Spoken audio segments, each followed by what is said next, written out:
नमस्कार, जय हिंद दोस्तों। कैसे हैं आप सभी लोग। आशा करता हूं आप सभी लोग अच्छे होंगे।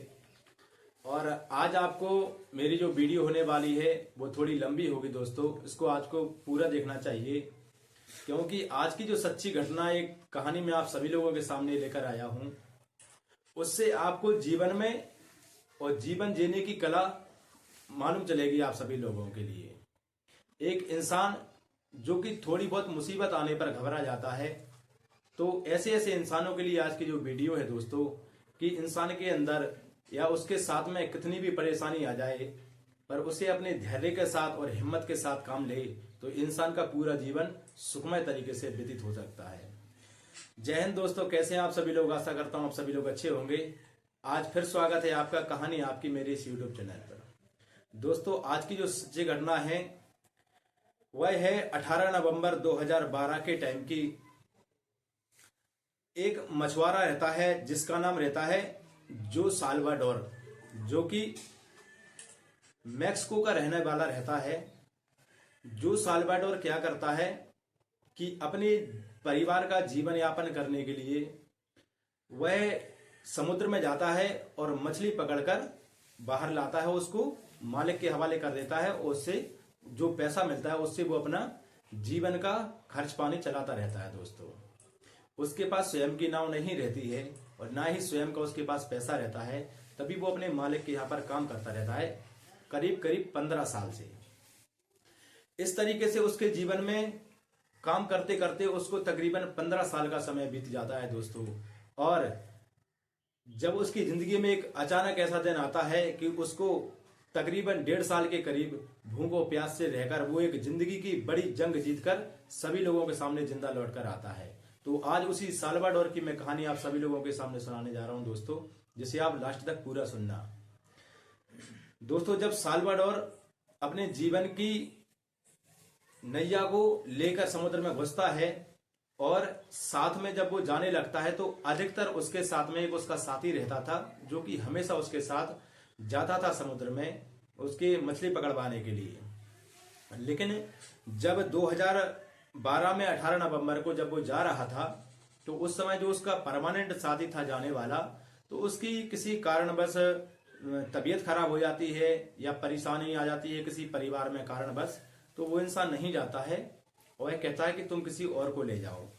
तभी जो साल्वाडोर अपने साथ में एक कबोड़ो नाम के 20 साल के लड़के को लेकर जाता है। दोस्तों, उसका एक्सपीरियंस तो अच्छा खासा रहता है।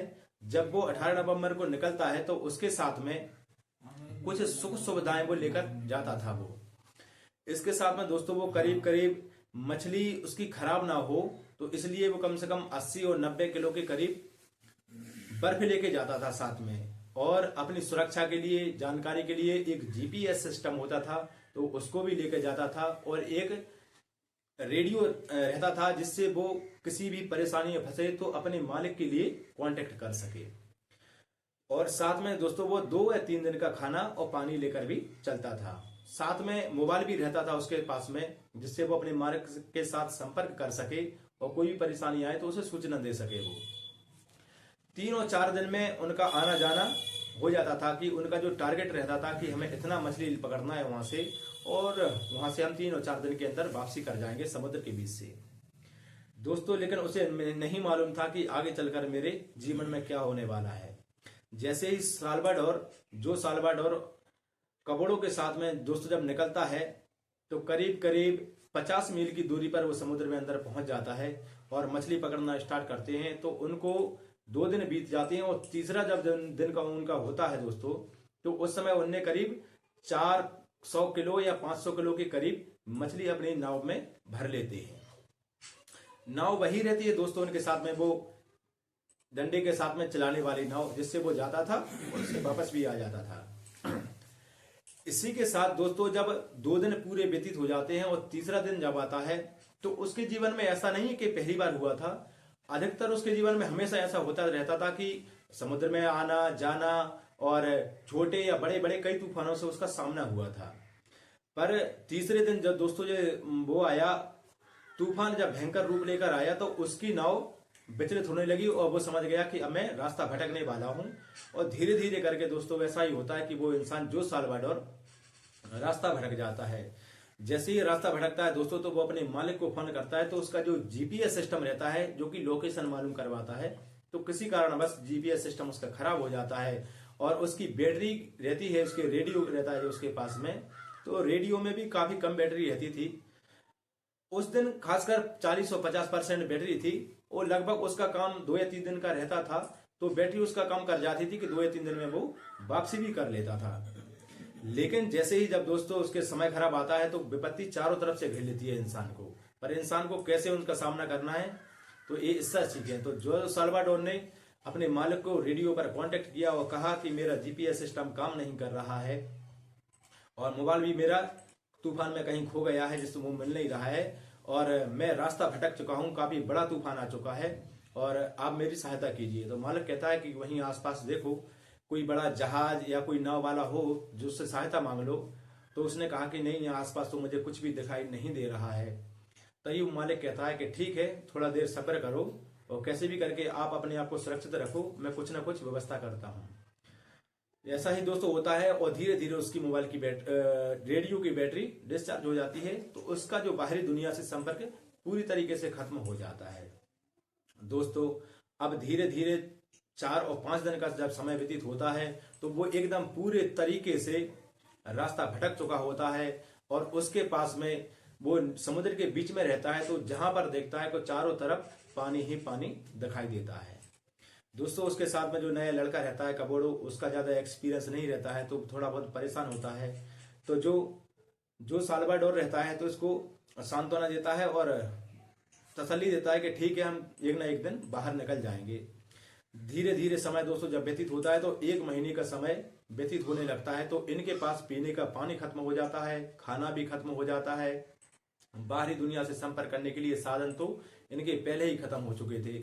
दोस्तों अब कबोड़ों की तबीयत खराब होने लगती है धीरे धीरे, तो इनके पास खाना नहीं था, तो ये क्या करते हैं कि नाव के पास में जो मेढक आते हैं तो मेढक को पकड़ लेते हैं। उनके पास में एक चाकू रहता है, तो चाकू से उसको काट पीट करके, क्योंकि जब इंसान को भूख लगती है तो इंसान कुछ भी करने लगता है, तो अपनी भूख मिटाने के लिए जो कच्चे कच्चे मेढकों को खाना स्टार्ट कर देते हैं। दोस्तों इसी के साथ में जब पानी की व्यवस्था नहीं होती है तो कुछ समय समुद्र का पानी पीते हैं जो कि खारा रहता है, इंसान से नहीं पिया जाता है और इसके समुद्र के पानी पीने से इंसान की प्यास भी नहीं बुझती है। तो कहते हैं कि उसने अपना यूरिन पीना भी स्टार्ट कर दिया था। कुछ समय वो यूरिन पीता रहा अपना, और यूरिन पीते पीते, लेकिन इंसान कब तक पिएगा, और दोनों की हालत खराब होने लगी है।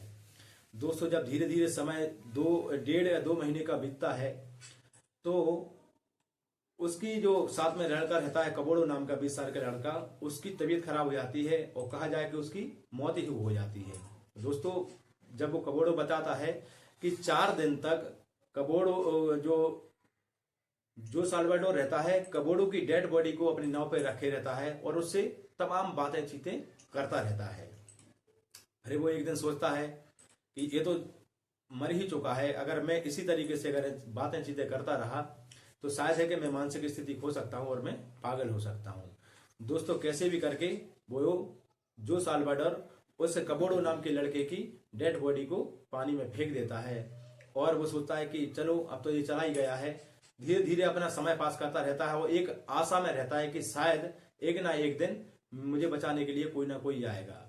दोस्तों इससे पहले कि कबोड़ो जब दोनों जिंदा रहते हैं, कबोड़ो और ये जो साल्वाडोर, तो ये दोनों बातें चीतें करते रहते हैं, एक दूसरे से कहते हैं कि अगर तुम जिंदा पहुंच जाओ तो मेरे घर पे कहना। जो लड़का रहता है 20 साल का, वो कहता है कि अगर तुम जिंदा पहुंच जाओ तो कहना कि मैं अपनी माँ से बहुत प्यार करता हूँ, मेरी माँ ने दूसरी शादी कर ली थी तो मैं अपनी माँ से गुस्सा जरूर हुआ था, लेकिन मैं उससे बहुत प्यार करता हूँ, उसकी मैंने गलतियां भुला दी हैं।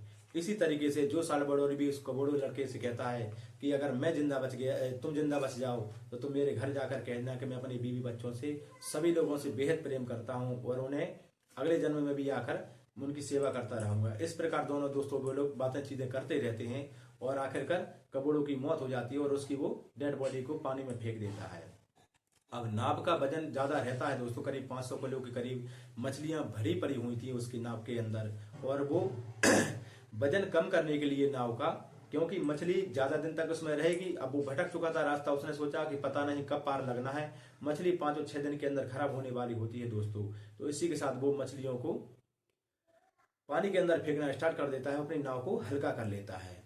जैसे ही दोस्तों एक दिन बारिश होती है तो वो अपने किसी टैंक में जो जिसमें बर्फ लेके गया था, उस बर्फ के टैंक में वो बारिश का पानी भर लेता है। तो तकरीबन उसको 1 महीने के करीब वो पानी हो जाता है। लेकिन वो भूल गया था दोस्तों कि करीब उसको 1 साल से ऊपर, 1.5 साल के करीब बताते हैं कि 14 महीने वो उसके अंदर बना रहा।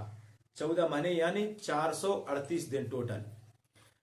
तो दोस्तों इसी के साथ में जब वो बना रहा और एक से एक परेशानियों का सामना करना पड़ा उसको, और धीरे धीरे धीरे धीरे जब पूरे 9, 10, 11, 12 महीने का समय जब व्यतीत होता है दोस्तों, तो एक दिन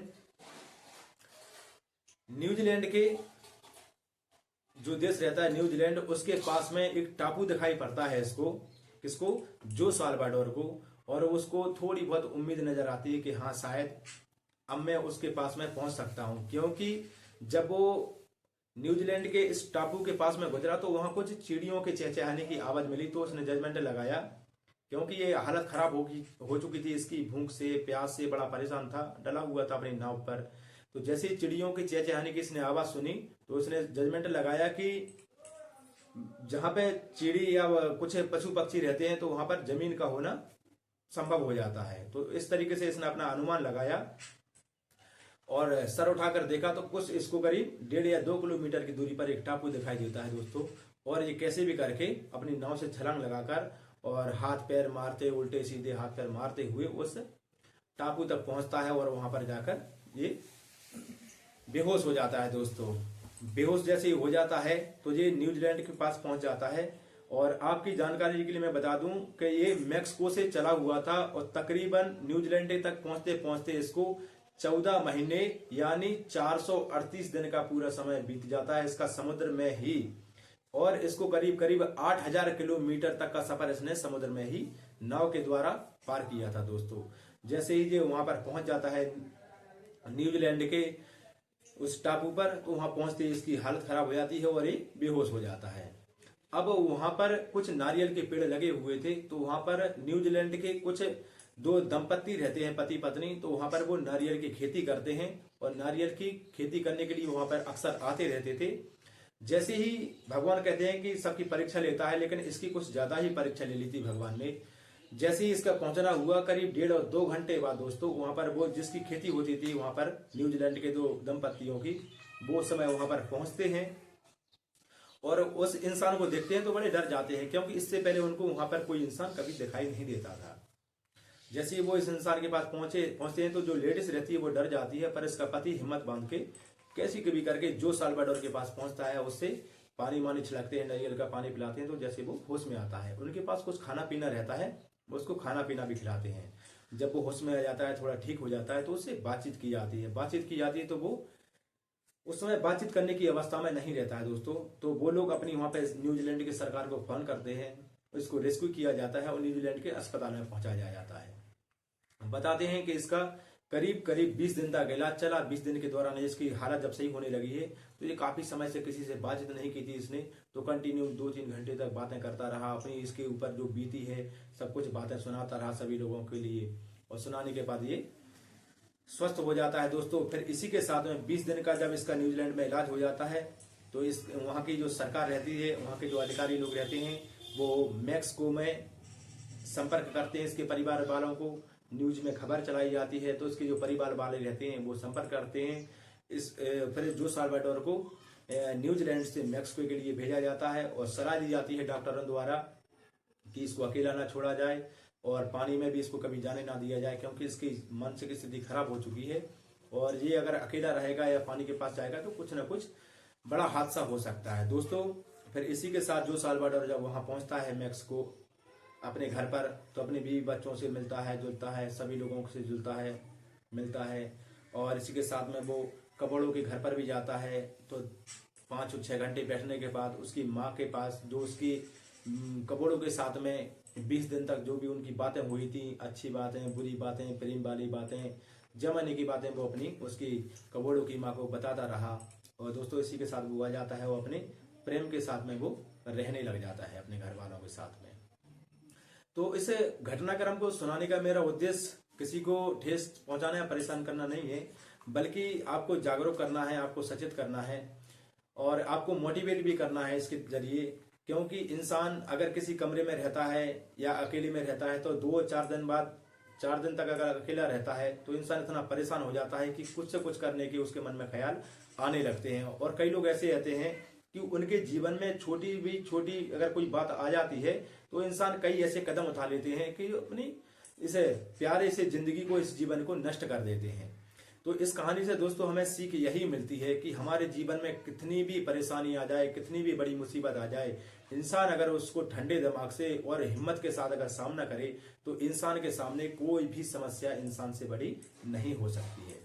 दोस्तों कहानी अच्छी लगे तो इसको लाइक कीजिएगा और आप फेसबुक पर देख रहे हैं तो प्लीज मेरे इस पेज को फॉलो कर लीजिएगा और यूट्यूब पर अगर आप नए आए हैं तो मेरे इस चैनल को सब्सक्राइब करके जरूर जाना, इससे मुझे सपोर्ट मिलेगा दोस्तों। और अपने विचार इस वीडियो को लेकर कमेंट बॉक्स में जरूर देना। मैं फिर मिलूंगा एक ऐसी ही रोचक वीडियो के साथ में। जब तक के लिए मुझे विदा दीजिए। जय हिंद, वंदे मातरम, भारत माता की जय।